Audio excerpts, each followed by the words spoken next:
అందరికీ నమస్కారం. తెలుగు కథామాలికకు స్వాగతం.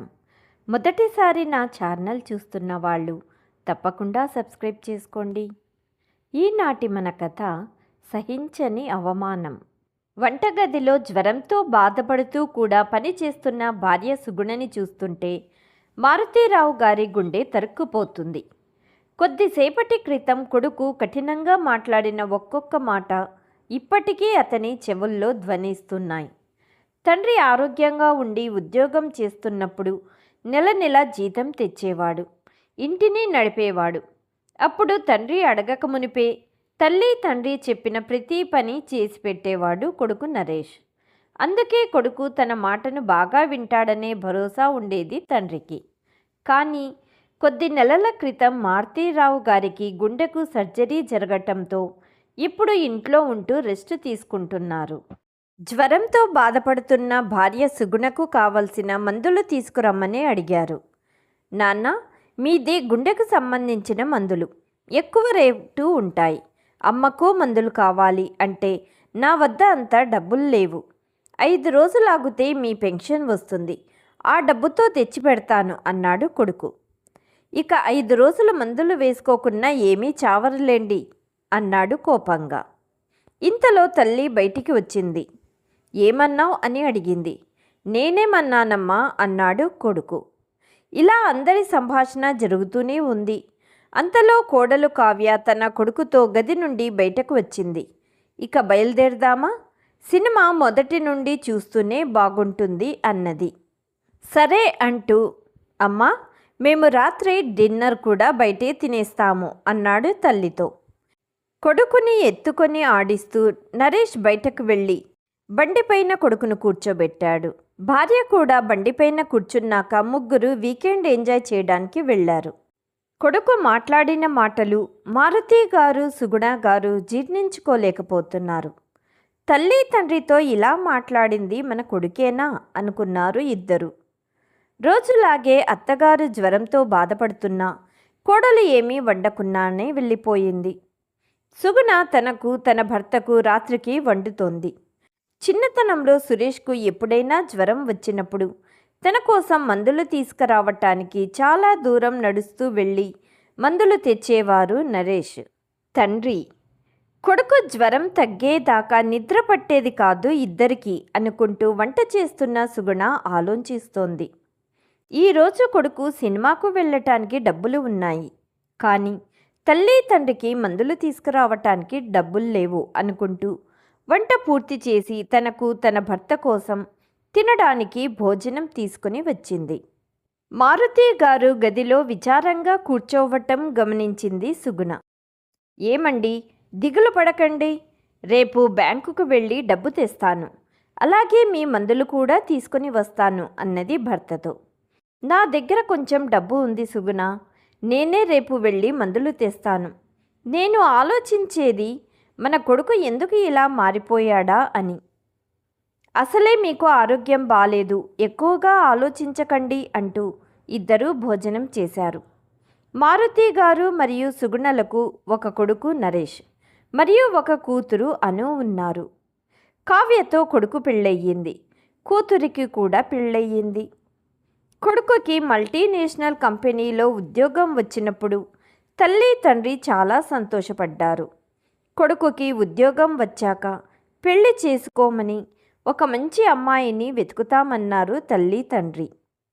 కానీ నరేష్ తాను పనిచేస్తున్న కంపెనీలో ఒక అమ్మాయిని ప్రేమిస్తున్నాను అనటంతో తల్లి తండ్రి కొడుకు సంతోషమే కోరుకున్నారు.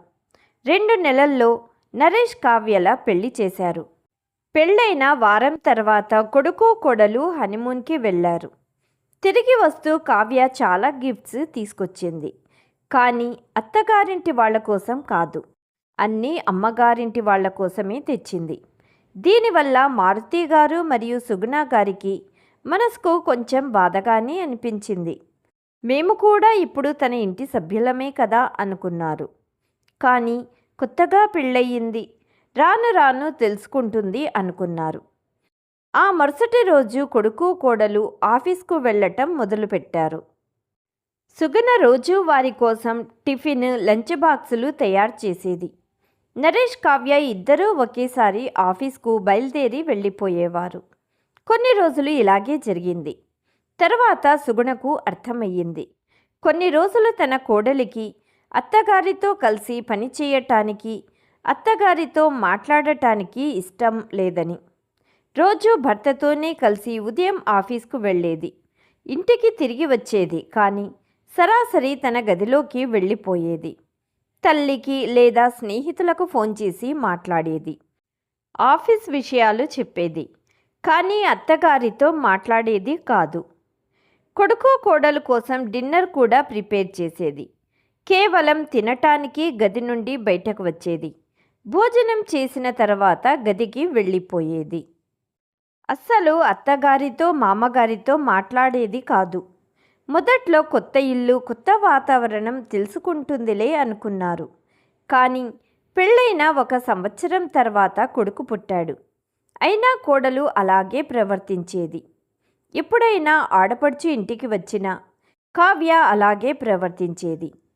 అను తల్లితో చాలాసార్లు చెప్పింది, అమ్మా, నేనింటికి వచ్చినా అస్సలు వదిన గది నుండి బయటకు రాదు, నాతో మాట్లాడదు అని. కోడలి ప్రవర్తన తల్లి తండ్రికి నచ్చేది కాదు. సమయం గడుస్తూ ఉండగా మారుతి గారు రిటైర్డ్ అయ్యారు. రిటైర్డ్ అయ్యాక మారుతి గారు మరియు సుగుణ ఒక పార్కులో యోగా క్లాసెస్ జాయిన్ అయ్యారు. సాయంత్రం మారుతి గారు ఏదైనా పుస్తకం చదువుతూ జీవితం బోర్ కొట్టకుండా జీవితాన్ని గడపాలని చాలాసార్లు ప్లాన్ చేసుకున్నారు. కానీ విధి ఇంకోలా మారింది. కొద్ది రోజుల్లోనే మారుతి గారికి గుండెకు సర్జరీ చేయవలసి వచ్చింది. రిటైర్మెంట్ తర్వాత వచ్చిన డబ్బులు అన్నీ ఆపరేషన్ ఖర్చులకు సరిపోయాయి. డబ్బులు ఖర్చు అవ్వటంతో ఇంట్లో మారుతి గారికి గౌరవం కూడా తగ్గిపోయింది. పింఛన్ వల్ల వచ్చే డబ్బులు మందులకి సరిపోతున్నాయి. కాస్తో కూస్తో మిగిలింది దాచిపెట్టేవారు. గతాన్ని గుర్తు చేసుకుంటూ మారుతి గారు మందులు తీసుకురావటానికి బయలుదేరారు. ఇదేనా మనిషి జీవితం? డబ్బులు లేకపోతే కడుపున పుట్టిన పిల్లలు కూడా గౌరవం ఇవ్వరా? మందులు తీసుకొని ఇంటికి తిరిగి వస్తున్నప్పుడు దారిలో జిలేబీ షాపు కనపడింది. సుగుణకు జిలేబీ అంటే చాలా ఇష్టం అనుకుంటూ మందులు కొన్న తర్వాత మిగిలిన కొద్ది డబ్బుతో జిలేబీ కొని ఇంటికి తీసుకొని వెళ్ళారు. సాయంత్రం కొడుకు కోడలు ఆఫీస్ నుండి తిరిగి వచ్చారు.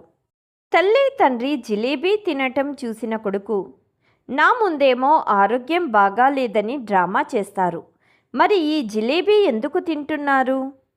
అయినా ఇంత దొంగ బుద్ధులు ఎందుకు మీకు అంటూ తండ్రిపై విరుచుకుపడ్డాడు. బాబు నరేష్, నేను మందుల కోసమే వెళ్ళాను. దారిలో జిలేబీ షాప్ కనపడింది. మీ అమ్మకు ఇష్టమని తీసుకుని వచ్చాను అన్నారు మారుతి గారు. కానీ నిన్న అత్తయ్యకు ఆరోగ్యం బాగాలేదు అన్నారు. అలాగే మందులకు డబ్బు లేదు అన్నారు కదా. జిలేబీ కొనటానికి మందులు కొనటానికి డబ్బులు ఎలా వచ్చాయి అన్నది కోడలు. నా వద్ద కొంత డబ్బు ఉంది కావ్య, వాటితోనే ఇవన్నీ తెచ్చాను. అయినా వీటి గురించి నీకు వివరణ ఇవ్వవలసిన అవసరం నాకు లేదు అన్నారు మారుతి గారు. నాన్న, ఇలాంటి దుబారా ఖర్చులు ఎందుకు చేస్తున్నారు? మేమిద్దరం రోజంతా కష్టపడి సంపాదిస్తున్నాం, మీరేమో ఖర్చు చేస్తున్నారు. ఒకవైపు మీ ఆపరేషన్ వలన రిటైర్డ్ అయినప్పుడు వచ్చిన డబ్బంతా ఖర్చయిపోయింది, పైగా ఈ మందుల ఖర్చులు. దీనివలన మీరిద్దరూ మాకు చాలా భారంగా మారారు అన్నాడు. ఇంట్లో కూర్చొని పుస్తకాలు చదవకపోతే ఏదైనా ఉద్యోగం చెయ్యొచ్చు కదా, కాస్త సంపాదించవచ్చు కదా.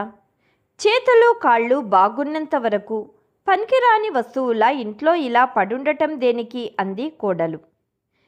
కొడుకు కోడలు మాట్లాడే మాటలను విని మారుతీరావు దంపతులు ఆశ్చర్యంగా చూస్తూ ఉండిపోయారు. అలా మాట్లాడుతున్నారేంటా అని. ఏం నరేష్, తల్లి తండ్రి అప్పుడే భారంగా మారారా మీకు అన్నది సుగుణ. భారం కాకపోతే ఇంకేంటత్తయ్యా, పని లేక ఇంట్లో ఉండే ఏ మనిషి అయినా వేరే మనిషిపైన భారమే కదా.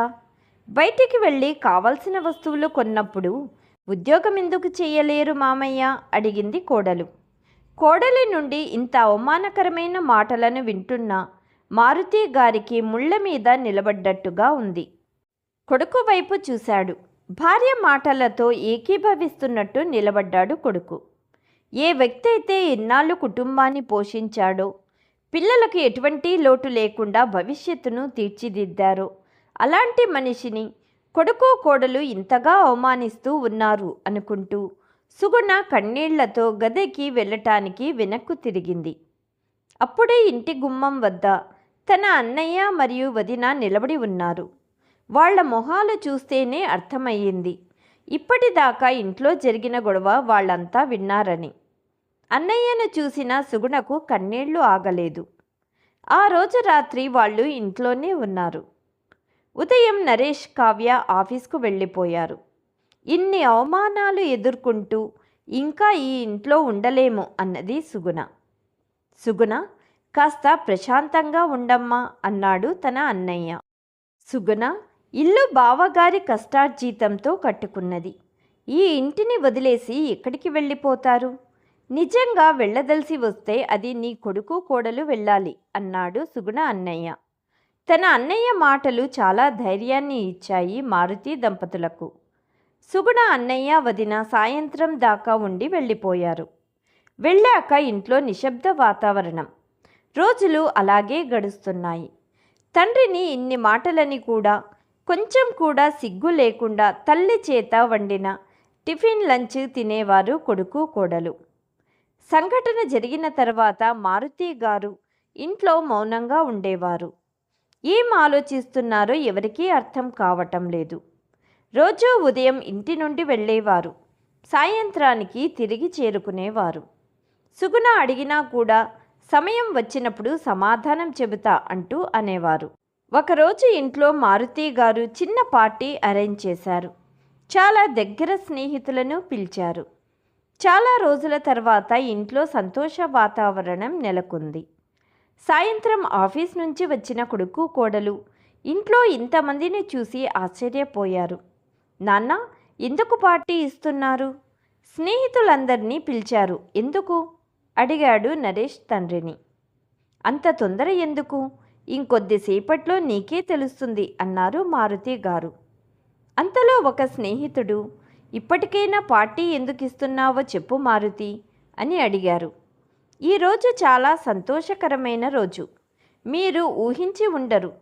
పని లేకుండా నిస్సహాయంగా ఇంట్లో ఉన్న నాకు ఉద్యోగం దొరికింది. ఇప్పుడు నేను ఎవరికీ భారం కాను. ఇప్పుడు నేను నా కోసం మరియు నా భార్య కోసం అయ్యే ప్రతి పైసాను సొంతంగా ఖర్చు చేయగలను.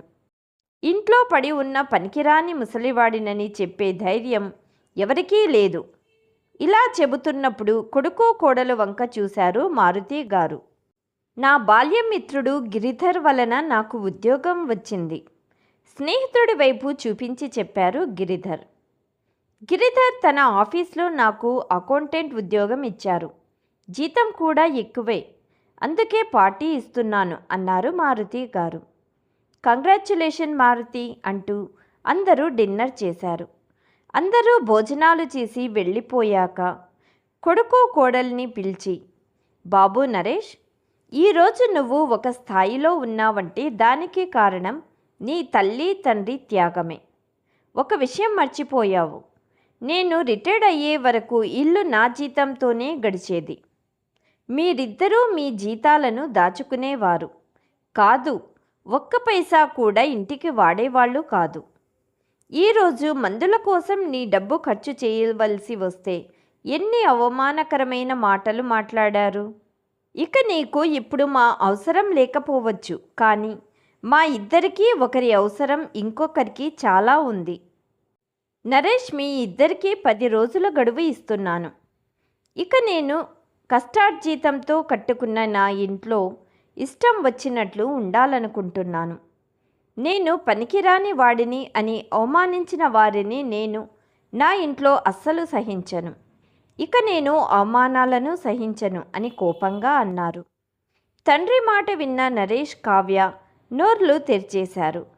వాళ్లకు తెలుసు, ఇంత పెద్ద నగరంలో ఇంటి అద్దె నెల జీతంలో సగం ఉంటుందని. నరేష్ కావ్యకు సైగ చేశాడు క్షమాపణ కోరమని. ఇద్దరూ తల్లి తండ్రి కాళ్ల మీద పడ్డారు. మమ్మల్ని క్షమించండి. మా వలన పొరపాటు జరిగింది అన్నారు. అమ్మా నువ్వైనా చెప్పు అన్నాడు కొడుకు. నీ పట్ల అసలు కోపం లేదు కానీ మీ నాన్నగారు చెప్పేది సబబుగానే ఉంది కదా. నా భర్తను అవమానించారు మీరు. నాకు తన ఆత్మాభిమానం చాలా ముఖ్యమైనది అన్నది తల్లి. మేమిద్దరం ఉన్నంత వరకు ఈ ఇంటిపై కేవలం మాకు మాత్రమే హక్కు ఉంటుంది. ఎవరైనా ఒంటరిగా మిగిలినప్పుడు వాళ్ళ బాధ్యత నీది. నీ బాధ్యత నువ్వు సరిగ్గా నిర్వర్తించలేదో అప్పుడు సమయానికి తగ్గట్టు నిర్ణయం తీసుకోవాల్సి వస్తుంది. కానీ ప్రస్తుతానికి ఇంట్లో ఉండే అర్హతను కోల్పోయారు మీరు. ఈరోజు కొడుకు కోడలికి వారు చేసిన తప్పు తెలిసి వచ్చింది. కానీ తండ్రిని అవమానించినందుకు మూల్యం చెల్లించుకోవలసి వచ్చింది. మారుతి గారు తీసుకున్న నిర్ణయం సరైనదే అంటారా? మీ అభిప్రాయాలను కామెంట్ రూపంలో తెలియచేయండి. ఈ కథ మీకు నచ్చినట్లయితే please like, share and subscribe Telugu Kathamalika. Thank you.